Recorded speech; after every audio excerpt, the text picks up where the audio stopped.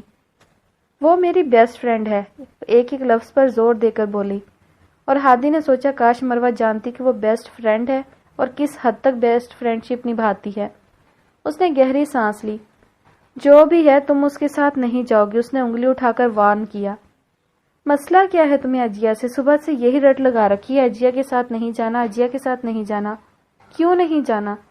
بگاڑا کیا ہے اس نے تمہارا؟ وہ کوفت سے بولی۔ مروہ ضد مت کرو، منع کر رہا ہوں تو نہ جاؤ، فضول کی بحث میں کیا رکھا ہے؟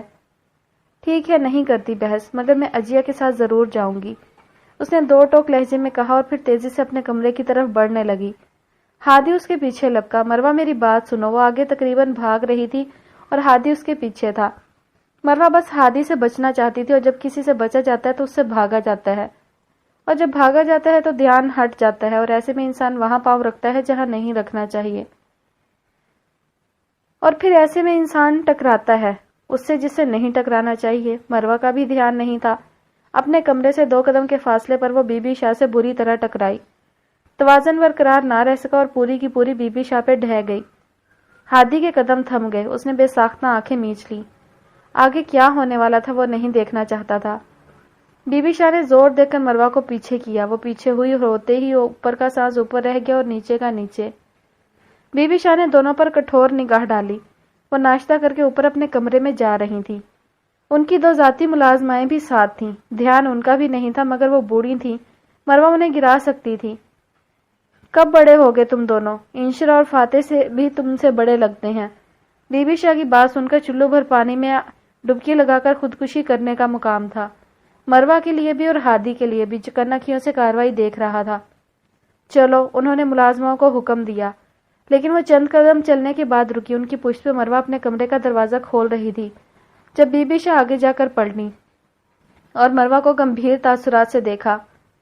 یہاں کیا کر رہی ہو بہو؟ تمہارا کمرہ تو آگے ہے۔ اور مروہ نے چاہا زمین پھٹ جائے اور ہادی اس کے اندر چلا جائے، کم از کم اپنے کمرے والا مشترکہ جھنجٹ تو ختم ہو۔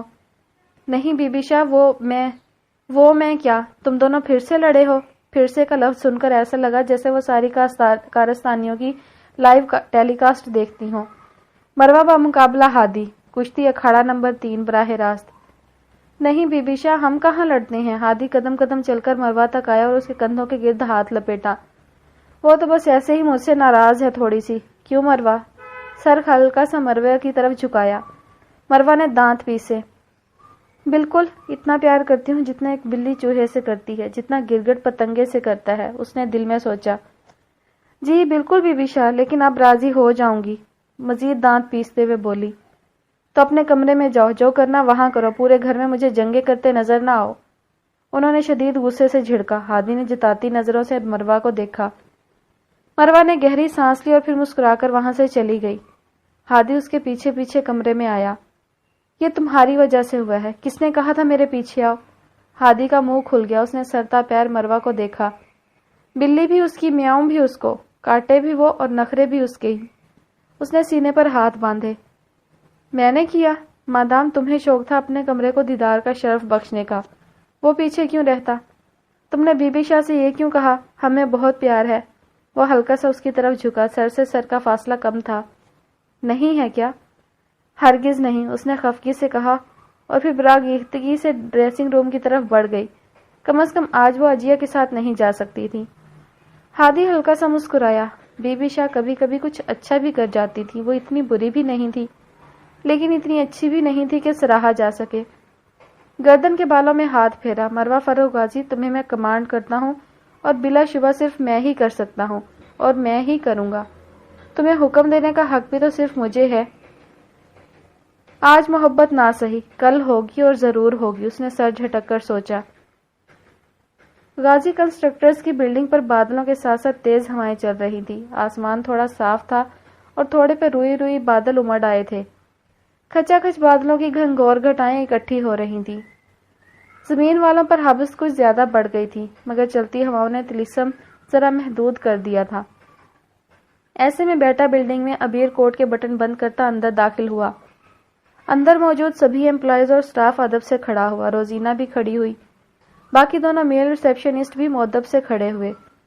وہ کاؤنٹر پر نظریں جمائے داخل ہوا۔ پریشما ہدا کا کوئی کام کر رہی تھی، اس لیے کاؤنٹر پر موجود نہیں تھی، مگر عبیر کی نظریں اس کا احاطہ کر رہی تھیں۔ وہ متلاشی نظروں سے اطراف کا جائزہ لینے لگا۔ اسے پریشما کہیں نظر نہیں آئی۔ وہ قدم قدم چلتا کاؤنٹر تک آیا۔ چال میں سستی تھی، ایسی چال جو چلتے چلتے کسی کو تلاش کرے۔ کاؤنٹر پر پڑے رجسٹر میں خود کو مارک کیا، پھر کاؤنٹر کے پیچھے دیکھا۔ کمپیوٹر خالی تھا۔ موجودگی کون مارک کرے گا؟ جیسے روزینہ پہ غصہ آیا۔ اسے پریشما کی عادت تھی اور یہ عادت اس نے پہلے دن سے ڈال دی تھی۔ جب جب وہ کاؤنٹر پہ کھڑا ہو کر موجودگی مارک کرتا تب تب اسے پریشما کا کارڈ مانگنا یاد آتا۔ اگر کوئی باس اپنی موجودگی باقاعدہ مارک نہ بھی کرتا تو ریسیپشنسٹ دیکھ لیتے اور مارک کر لیتے۔ اس دن عبیر بھی اسی امید کے ساتھ آگے بڑھ گیا تھا کہ ریسیپشنسٹ مارک کر دیں گے، لیکن بدقسمتی سے پریشما کی آواز پر اسے رکنا پڑا تھا۔ سر میں مارک کرتی ہوں۔ روزینہ جلدی سے آگے آئی۔ اسے حیرت ہوئی کیونکہ سائن کے بعد کوئی تک نہیں رہ جاتی تھی کمپیوٹر اندراج کی، لیکن آج وہ نہ جانے کیوں چاہتا تھا کہ کوئی آئے اور اس کی اٹینڈنس مارک کرے۔ میں یہاں سب کو کام کرنے کے پیسے دیتا ہوں، کام چوری کے نہیں، وہ گرایا۔ پھر سب پر نگاہ ڈال کر پلٹا، ایک ایک کو کٹھور نظروں سے دیکھا۔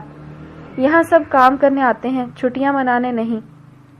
کہاں تھی وہ؟ چھٹی پہ تھی کیا؟ اگر ہاں تو کوئی بتا کیوں نہیں رہا تھا؟ وہ کچھ دیر مزید کھڑا رہا۔ ذہن میں بار بار پریشما آ رہی تھی۔ روز تو وہ شلوار قمیض پہ شیفون کا دوپٹہ لیے پین ہاتھ میں پکڑے اسے آتا دیکھ کر انتراج کرتی۔ آج کہاں تھی وہ؟ کہیں سچ میں تو آفس چھوڑ کر نہیں گئی؟ کیا معلوم وہ اس کی باتوں کا برا منا کر چلی گئی ہو؟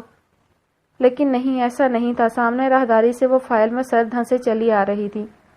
نیلے رنگ کی فراق پہنے، بالوں کو سمیٹے، سر پہ دوپٹہ لیے، شال کندھے کے گرد لپیٹے، وہ تیزی سے مرکزی عرصے میں آئی اور رکی۔ چاروں طرف خاموشی سن کر اس نے فائل سے سر اٹھا کر دیکھا۔ عبیر اسے چند قدم کے فاصلے پر تھا اور تاثرات ایسے تھے جیسے سانس آ گیا ہو، جیسے سکون مل گیا ہو۔ کہاں تھی آپ؟ وہ فوراً گرجا۔ میں آپ کو کام کے پیسے دیتا ہوں، کام چوری کے نہیں۔ آپ مجھے کب سے پیسے دینے لگے؟ وہ وہیں سے بولی۔ یہ ہادی سر کا آفس ہے، وہی پے کرتے ہیں مجھے۔ عبیر نے گہری سانس لی۔ چلو کچھ دن کی شدید گرمی کے بعد تعلقات کا موسم ٹھیک ہو رہا تھا۔ اس نے گہری سانس لی اور پھر سر جھٹک کر لفٹ کی طرف بڑھ گیا۔ آج کل ویسے ہی سب پریشما کو تحسینی نظروں سے دیکھتے تھے۔ ایک وہی تھی جو عبیر کو سنا سکتی تھی، جو اسے کرارا جواب دے سکتی تھی، اور نہ صرف جواب دیتی بلکہ ڈرتی بھی نہیں تھی۔ کبھی کبھی ہمیں معلوم بھی نہیں ہوتا اور ہم کسی کے شدید عادی ہو جاتے ہیں، ہمیں انہیں دیکھنے کا شوق ہو جاتا ہے، دل چاہتا ہے وہ ہمیشہ سامنے رہیں، جانے کیوں۔ آفس میں داخل ہو کر اس نے کوٹ اتارا اور ٹائی کی ناٹ ڈھیلی کی۔ وہ کیوں اس کے بارے میں اس قدر سوچتا تھا؟ اس سے پہلے بھی تو کافی لڑکیوں نے ایشال کو پیار دیا، مگر تب ایشال تو ان سے اس قدر اٹیچ نہیں ہوئی، پھر اس بار پریشما سے ہی کیوں؟ وہ کشش دکھا رہی تھی، ضد کر رہی تھی، اور خود وہ نہ چاہتے ہوئے بھی کیوں اس کا عادی ہو رہا تھا؟ کیوں چاہتا تھا وہ اس سے لڑے، اسے باتیں سنائے، کھرے کھرے جواب دے؟ کیوں وہ سکون کی بات چیت برداشت نہیں کر پا رہا تھا؟ اس نے خفت سے سر جھٹکا۔ شہر کی اس شاپنگ مال میں آج کپڑوں پہ لوٹ سیل لگی تھی۔ پورا مال کھچا کھچ بھرا ہوا تھا۔ خواتین کی بڑی تعداد کپڑے لینے میں مصروف تھی۔ اونچا، کشادہ اور انتہائی روشن مال، جس کے چاروں کونڈ طویل راہداریوں میں لوگ ادھر ادھر پھرتے نظر آ رہے تھے۔ اونچے اونچے بینرز اور اشتہاری چارٹ اوپری منازل کی ریلنگ سے لٹک رہے تھے. ٹرانسپیرنٹ بڑی شیشوں والی لفٹ اوپر نیچے ہو رہی تھی. ایسے میں یہ منظر تھا ایک بڑی سی دکان کا جہاں بے پناہ خواتین ہینگرز میں لگے کپڑوں پر مغز ماری کر رہی تھی. یہ ایک وسیع اور مہنگی بوتیک تھی اور غالباً کسی معروف ڈیزائنر کی تھی جن کی کلیکشن پہ سیل لگی تھی. ایک طرف دیوار سے جڑے ہینگرز میں بے پناہ قیمتی جوڑے لٹکے تھے جہاں سمن اور انایا باری باری کپڑے پلٹ کر دیکھ رہی تھیں. انایا شلوار قمیض میں ملبوس، شانوں پہ دوپٹہ ڈالے، سیاہ چشمے کو اوپر کر کے بالوں میں پھنسائے، پرس کلائی سے لٹکائے ایک جوڑے پہ اٹکی تھی. یار یہ بہت خوبصورت ہے، سیل میں بھی کافی مہنگا ہے. اس نے جوڑے کی ٹیگ منی دیکھی جو کہ تقریباً 25,000 روپے تھی. ساتھ ہی سیل سے پہلے والی قیمت لکھی تھی جو کہ 30,000 روپے تھی. سمن جینز پہ شرٹ پہنے، مفلر گلے میں ڈالے، کلچ کندھے سے لٹکائے اسے جوڑا لینے سے منع کر رہی تھی. ایسا نہیں تھا کہ جوڑا انایا خرید نہیں سکتی تھی، بلکہ سمن کو رنگ انایا پہ اچھا نہیں لگ رہا تھا. ہلکے بھورے رنگ کا جوڑا جس پہ سنہرا کام ہوا تھا. سمن کا خیال تھا اسے اپنی عمر کے حساب سے جوڑے پہننے چاہیے، اس طرح وہ کھلی کھلی لگے گی اور اس کی طبیعت بھی پرسکون رہے گی. انایا میری جان، تمہیں بالکل بھی رنگوں کی پہچان نہیں ہے. یہ رنگ بڑی آنٹیوں کا ہے، تم پہ بالکل سوٹ نہیں کرے گا. وہ انایا کو کوہنی سے پکڑ کر وہاں سے ہٹانے کی کوشش کرتے ہوئے بولی. سمن یار پلیز، یہ بہت خوبصورت ہے، میں اسے ضرور خریدوں گی. انایا میری بات مانو، چلو یہاں سے، یہ بالکل بھی اچھا نہیں ہے یار. تمہیں جانا ہے جاؤ، میں یہ جوڑا ضرور خریدوں گی. اس نے سمن کا ہاتھ جھٹکا. بھاڑ میں جاؤ، جا رہی ہوں میں. اس نے ہاتھ ہلایا اور پیر پٹکتے ہوئے وہاں سے چلی گئی. انایا نے ایک نظر دیکھا، وہ باہر جا چکی تھی. وہ جانتی تھی کہ سمن باہر ہی انتظار کر رہی ہوگی، ایسی نہیں تھی کہ فوراً ناراض ہو لیا اور گھر چل دیے. اس نے مسکرا کر سر جھٹکا. جلدی جلدی جوڑا اتارا اور مڑی. مڑتے ہی اس کی سانس ساکت ہو گئی. پہلے آنکھوں میں حیرت ابھری، پھر چہرے پر سختی نے جگہ لے لی کیونکہ وہ سامنے ہی تھا. سفید رنگ کی شرٹ پہنے، آستینے کوہنیوں تک موڑے، سر پہ پی کیپ رکھے، ہاتھ پینٹ کی جیبوں میں ڈالے، وہ ایک ہینگر سے ٹیک لگائے کھڑا تھا. اس کے مڑنے پر سیدھا ہوا. چھوٹی چھوٹی آنکھوں میں چمک ابھری. وہ مسکرایا اور قدم قدم اس تک آیا. کیسی ہیں آپ مس انایا؟ تم سے مطلب؟ وہ پھنکاری. تیزی سے 2 قدم آگے بڑھائے. شیراز کے پہلو سے نکلنا چاہا مگر اس نے کوہنی سے پکڑا اور جھٹکا دے کر سٹینڈ سے جوڑ دیا. اس کی پشت ہینگر سے لگی. شیراز اس کے سامنے ہوا. صرف چند انچ کا فاصلہ. تمہیں نہیں لگتا تم بہت خوبصورت ہو اور میں بہت برا؟ وہ اس کو گھورتے ہوئے بولا. میری خوبصورتی میں شک ہو سکتا ہے مگر تمہاری برائی میں رتی برابر شک نہیں. وہ پلکیں اٹھائے بات کر رہی تھی. کوہنی میں درد شروع ہو چکا تھا کیونکہ شیراز آرام آرام سے کوہنی پر دباؤ ڈال رہا تھا. اس کی بات سن کر وہ خفیف سا مسکرایا. اچھا نظریہ ہے لیکن مجھے کوئی فرق نہیں پڑتا. اس نے شانے جھٹکے. میں تو صرف ایک بات کرنے آیا تھا، امید کرتا ہوں تم اچھی طرح سمجھ لو گی. اس نے تمہید باندھی. ایک ہاتھ سے پی کیپ اوپر کی اور چہرہ مزید واضح کیا. ہلکی ہلکی شیو کے ساتھ کافی وجیحہ لگ رہا تھا. چندھی آنکھیں، مسکراتے ہونٹ اور چمکتی نظریں انایا کے سامنے آنے پر ہی ہوتی تھی. میرے بھائی سے دور رہو. کیوں؟ کیونکہ یہ میں کہہ رہا ہوں. تم ہوتے کون ہو یہ کہنے والے؟ کوہنی پر زور مزید بڑھا. ہاتھ میں پکڑا جوڑا کانپنے لگا. میں شیراز آغا راؤ، رامز کا بڑا بھائی. ایک ایک لفظ چبا چبا کر کہا. وہ بچہ ہے، نیا اور گرم خون ہے، اسے محبت سے زیادہ بزنس کا کریز ہے، لیکن تم اسے ٹریک سے ہٹا رہی ہو. وہ اپنے باپ اور بھائی سے الجھنے لگا ہے. بہتر ہے تم اس کے قریب نہ آؤ، یہ تمہارے لیے بہتر ہوگا اور تمہارے گھر والوں کے لیے بھی. اچھا آؤں گی قریب. کیا کر لو گے تم؟ غیرت کے نام پہ بھائی کو شوٹ کر دو گے؟ کر دو، تم جیسا گھٹیا شخص ایسا ہی کر سکتا ہے. وہ مسکرایا. دل بہلانے کو غالب خیال اچھا ہے، لیکن کوئی بے وقوف ہی ہوگا جو چبھتی انگوٹھی کو توڑنے کی بجائے انگلی کاٹے. تم باز نہ آئی تو نتیجہ تمہارے خاندان اور تمہیں بھگتنا پڑے گا. اور تمہیں یقین ہے ہم ہاتھ پہ ہاتھ دھرے بیٹھیں گے؟ تم عزت ہو. کیا عزت؟ اس کو نیلامی سے بچاؤ لڑکی. کہیں ایسا نہ ہو تمہارے بھائی معاشرے میں کسی کو منہ دکھانے کے لائق نہ رہیں. تم مجھے دھمکا نہیں سکتے. دھمکا میں چکا، اب باری ہے تمہارے سمجھنے کی. اس نے سپاٹ لہجے میں کہا. تاثرات سخت ہو چکے تھے اور ماتھے پر شکنیں آ چکی تھیں. مس انایا سکندر غازی آخری مرتبہ وارن کر رہا تھا. میرے بھائی سے دور رہو ورنہ تم جانتی نہیں میں کس حد تک جا سکتا ہوں. آنکھوں سے شرارے پھوٹ رہے تھے. انایا کی کوہنی ٹوٹنے کو آ چکی تھی.